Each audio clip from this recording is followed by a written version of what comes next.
seeking for cannot be found in the play of the world. Everything that we are longing for is right here in the silence. In the field of presence, we find our true nature as presence.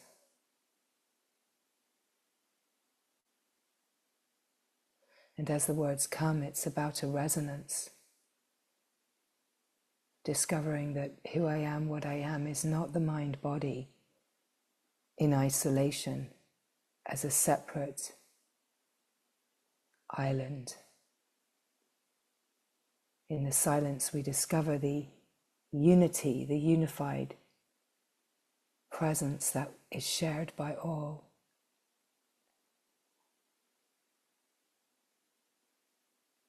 We are wired to be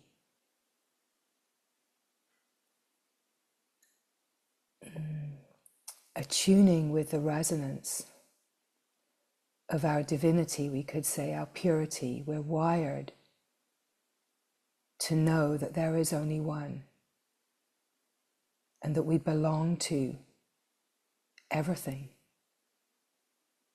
But we most definitely belong to God and glory, to love, to the Mother.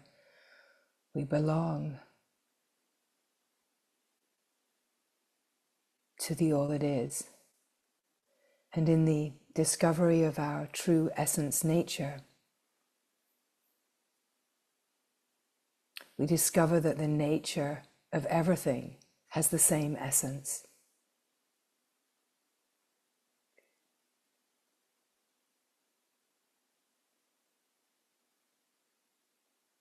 There are no shortcuts, and there is nothing in the play of the world that can bring us to this revelation.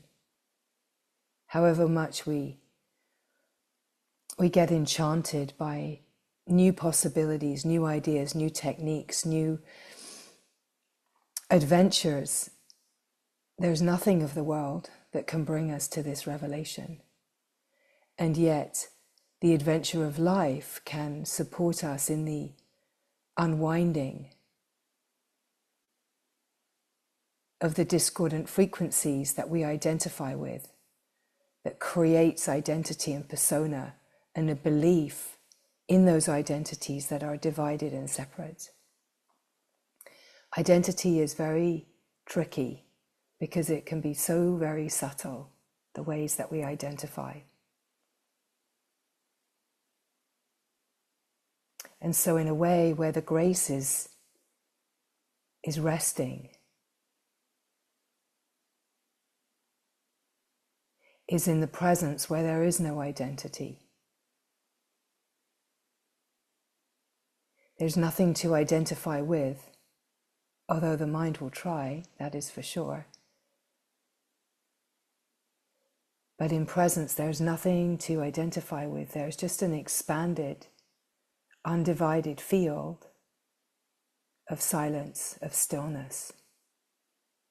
And yet somehow curiously, in the stillness, in the silence, this field of presence, we find our true identity as presence, as silence, as one with the glory, as one with love.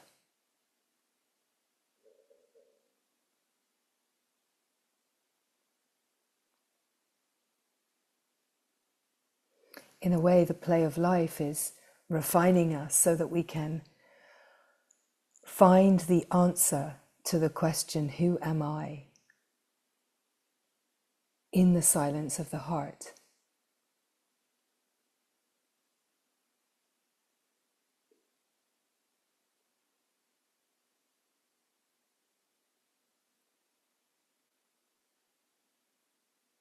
And we discover that the field is a silent field of heart, of one heart.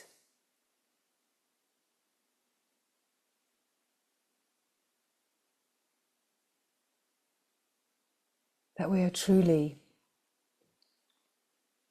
naturally wired for this great glorious discovery.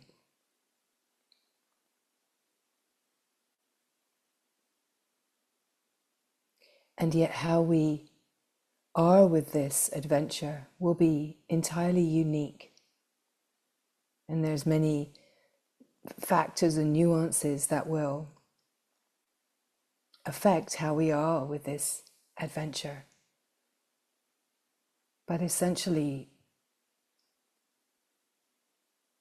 we can't do it right and we can't do it wrong. That we can just be here, now, in the adventure and in the receiving of life, receiving of what is happening. Because this is what brings us to being the presence in our own life. That we are so present with and as life. That we could say that the freedom comes in not turning away, in knowing that we can face it all. And we can face it all because we know the unmoving, unchanging truth.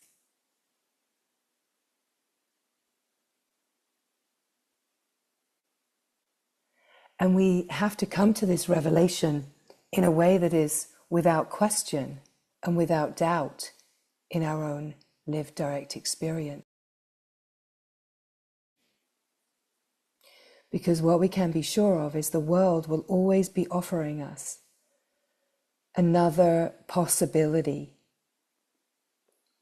The world will always be trying to sell us another way, as something better, as something more. In a way, the play will always be offering us a test to see where we will create the next identity, or where an old identity will surface.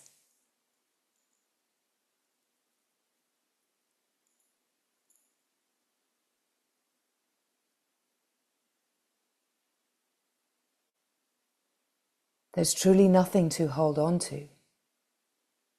There's nowhere to hold on, cling to, find an answer that makes sense to the mind. We are the living answer, and we are wired as these incredibly, profoundly intelligent beings of light and love. But in the majority of our life, we haven't been using the full capacity that we have.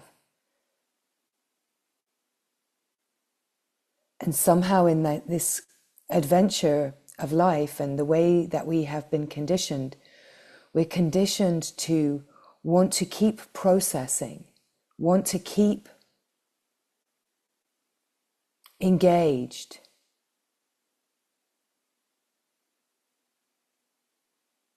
Because it's almost like we've been in the game so long that there's a kind of safety, almost like a sense of survival, with continuing to identify with discordance. And it's really tricky, and it's a fine line, because we do need to be present with the feeling field and allow the discordance to unwind. But it's so easy to get pulled into, as I sometimes say, like another round on the merry-go-round, trying to process and thinking that I've discovered something that feels then sort of more comfortable in the life. But we can't get away from what the true revelation of this life is, that is possible and what we are wired for. And it's really about a total integration of the whole lived experience. It's the wisdom of the heart that knows there is only God, there is only love, there is nothing else, there is no second power. And all of the ways that the personality wants to try to find a sense of success or even kind of a happy, normal life, right? That we have to be so subtly attuned to where protection is playing. But ultimately, it's the fire of the heart. It's the fire inside us that calls us to go deeper, right? And we kind of can't make that fire more blazing than it is. And in a way, part of what we are up to here is always, let's say, fanning the flames of the fire that's already inside us, right? It's igniting, it's enlivening what is already alive inside us as a momentum, as a trajectory for this lifetime. That we can't stop the impulse in us. We can't stop the impulse of our longing. We can't stop. Because that is the truth of what this life is. That is the purpose of this life. And of course, there are many, many beings that are not connected to that.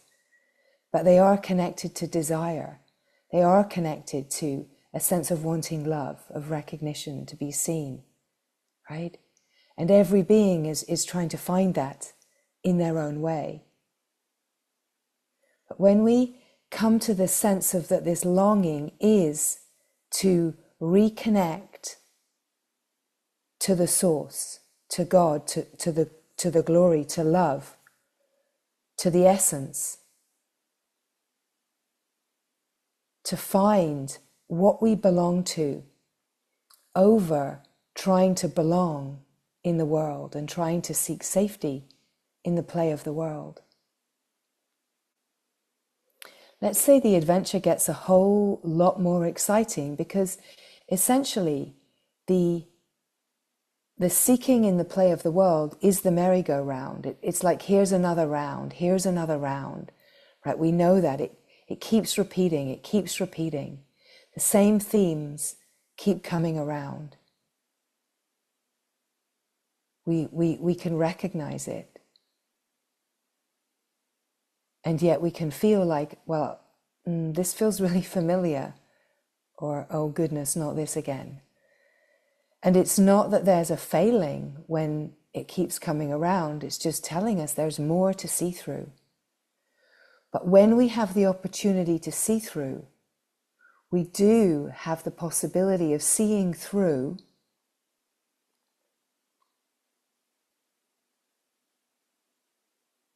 or making the allegiance with safety and comfort that can try to find a temporary fix or a numbing or even a safety in the calamity, right? There can even be a safety seeking that finds a kind of rest in, here comes the intensity again.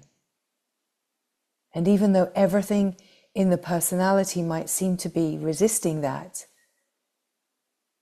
there's a deep sense of safety that can come in the familiar, in the struggle.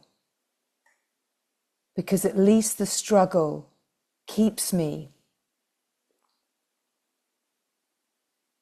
in a place that I know, in a place that I fit in to the rest of the struggling humans, right? And so, of course, there's a truth in all of us that we don't want to be struggling, we don't want to be in challenge. And yet it's all about the perspective of seeing that we can see it as, from a victim divided viewpoint, perspective, that says, this is something that I need to fix. How can I fix this? What will be my next possible solution?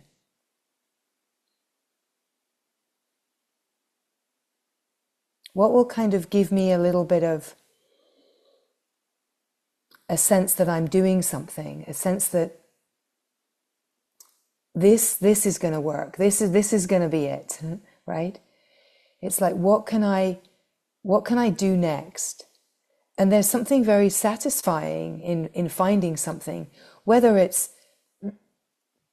you know, a new way of eating, a new supplement, a new adventure, a new relationship, a new job, a new technique, a new retreat, whatever it is, right? It's like, what can I find next?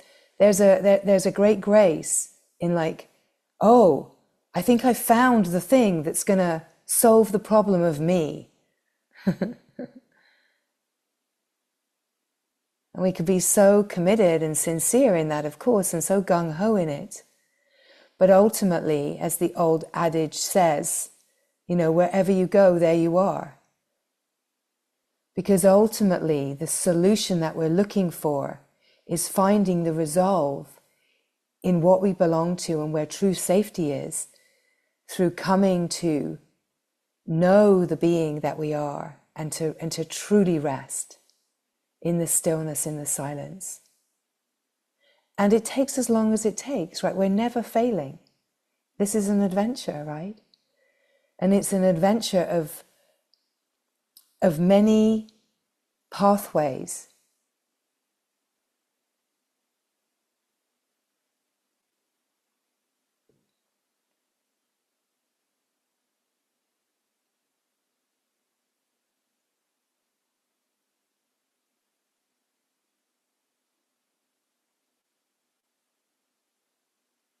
We can take the scenic route,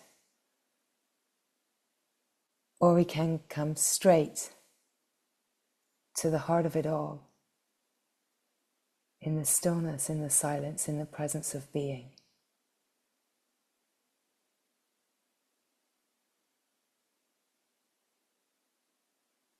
The curious thing is that we can discover the truth of who we are. We can know this truth. And yet we can still meander, right? And in a way that becomes our own inner exploration.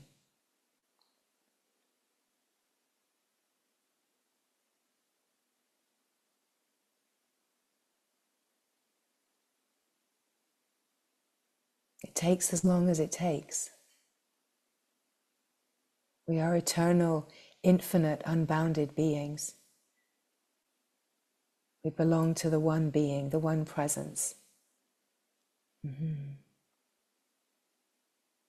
the human experience is to discover our belonging to God and glory, to love itself, to the unconditional, to discover that we're not bound by the mind-body.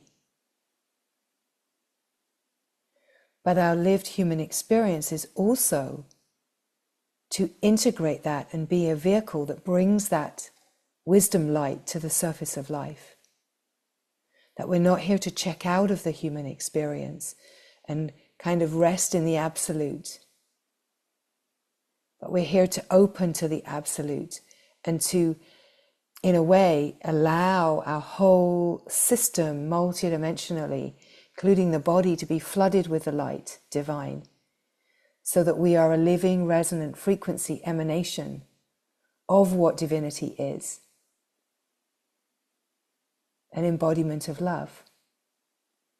And so that's when our lived human experience is kind of like a measure, not a measure that's using the mind to measure, but just the sense of freedom, joy, peace in the life.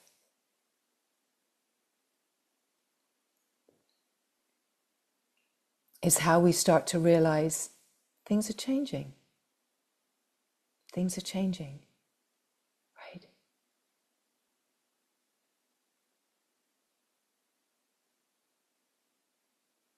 It's like we become more engaged in the adventure. We take more participation in the adventure because we start to connect with being the intelligence. And so revelation and the ability to be connected to the intelligence of life and how it all actually works. It takes away the sense of feeling hopeless, helpless, powerless. And we start to feel like a true connection to power. A true connection to power, to source, brings a certain sense of freedom. And we realize that this is not about an arrival, not about a goal and a kind of measuring that's trying to get to a finish line. But it's about being so fully present and engaged in the life that we can meet and face everything without capsizing, without leaving ourselves. In a way, one of the great explorations is, when do I leave myself? Why do I leave myself? Where do things happen in the life where I'm trying to be seen or understood or fit in, or belong, or feel safe, that causes me to leave myself and the truth that I know myself? And not to make myself wrong, but to say, okay, this is a really interesting area of exploration.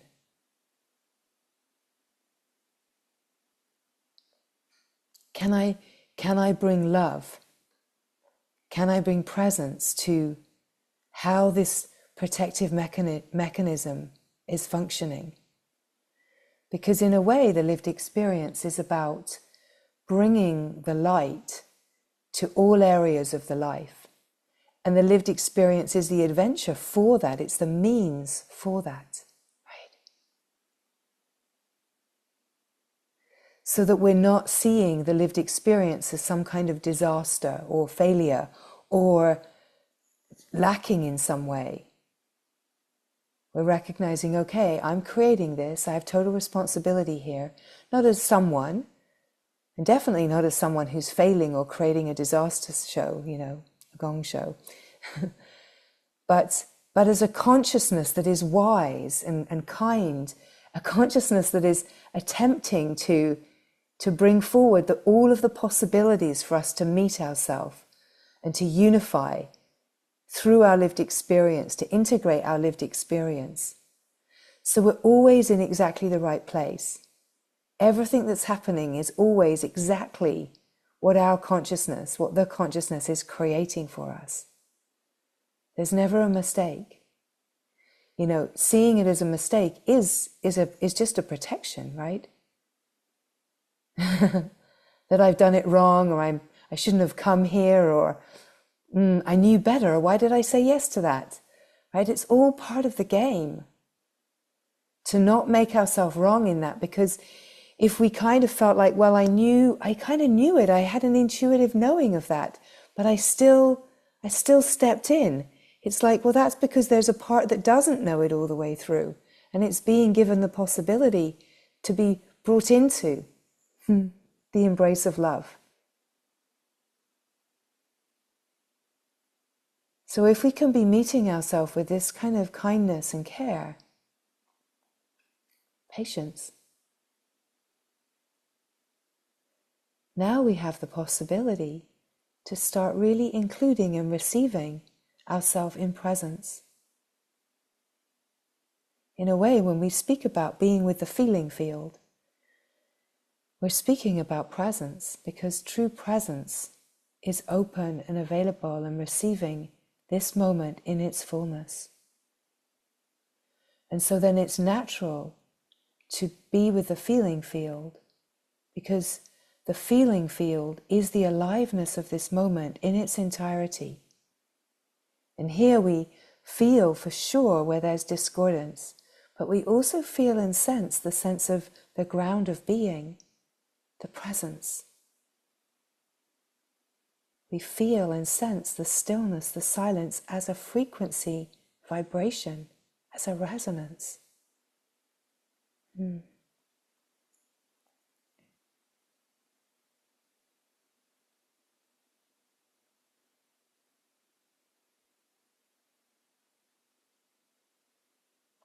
So life is an adventure. And it's a constant invitation to be wholeheartedly engaged. when we recognize that we can meet any threads that come forward where we are judging ourselves, where we are not being kind,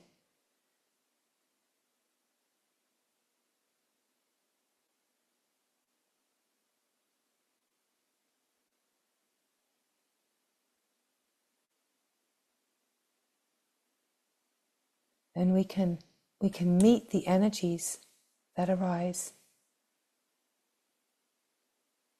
Like if we can truly be in a sense that whatever comes, this is love, this is God, this is the divine, this is wholeness. This all belongs to the same one. I belong to the one. And this adventure is to see that, to know that without question.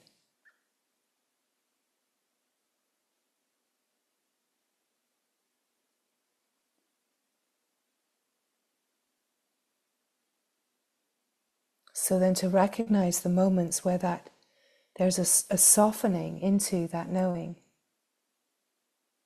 a softening into the one heart.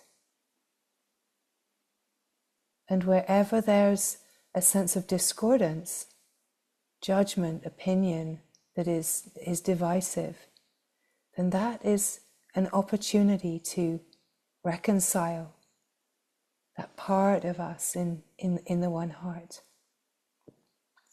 All of life is the evolution of human consciousness. The whole thing, the whole play is the evolution of human consciousness. And in a way, it is for us to be so present with our own part. Let it be an adventure that is inspiring, engaging, that we fully participate in, where we recognize that we're not failing, we're not getting it wrong, and that there is a love that loves and supports us, and a grace that guides us. And if we can remain connected to that, in the silence, in the stillness, we enter into the field of true prayer.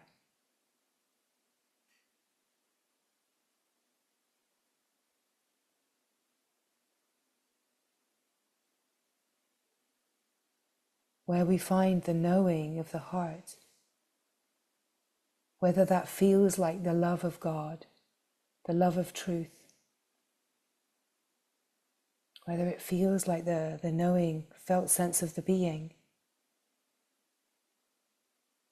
However that is present, it's this sinking into where that connection to source, to being, is present. And allowing the fire of that, the longing, the aliveness of that to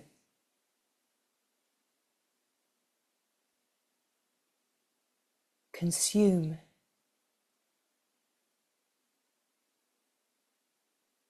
all of the discordance, all of the beliefs and concepts.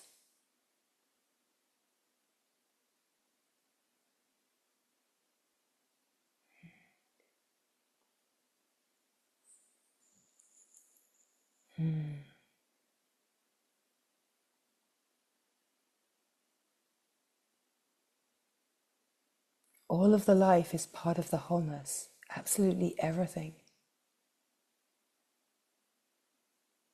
And so the lived experience is a presence that includes it all, that allows us to deepen into the recognition of the unity of it all. The essence of all is the same. So as the words come, just notice what's happening in your system. Notice what is stirred, what is enlivened. Because whatever happens in this moment and in any moment is an opportunity always to deepen, always to meet yourself.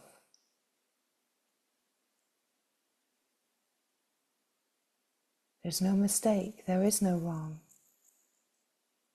The moment is always perfect and ripe for revelation.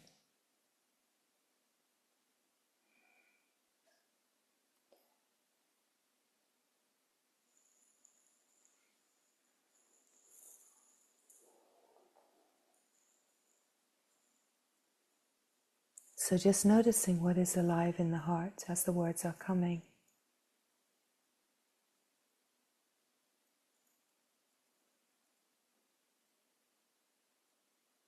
The field of transmission is receiving all that is here, all that is enlivened.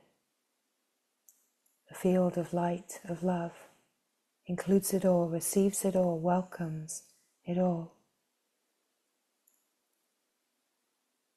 We don't need to know how. There's nothing to do.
Find yourself in the embrace of the beloved, in the embrace of love, an unconditional holding, where the edges of the one that feels to be divided or separate can let go, can merge, can soften,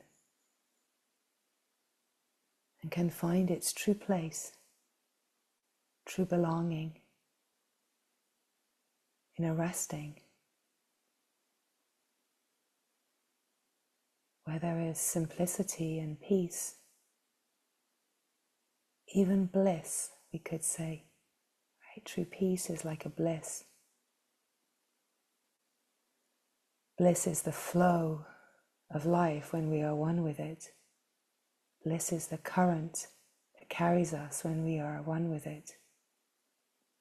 We feel carried, we feel supported, we feel guided, we feel held. It's the knowing of the heart. It is the light transmission field.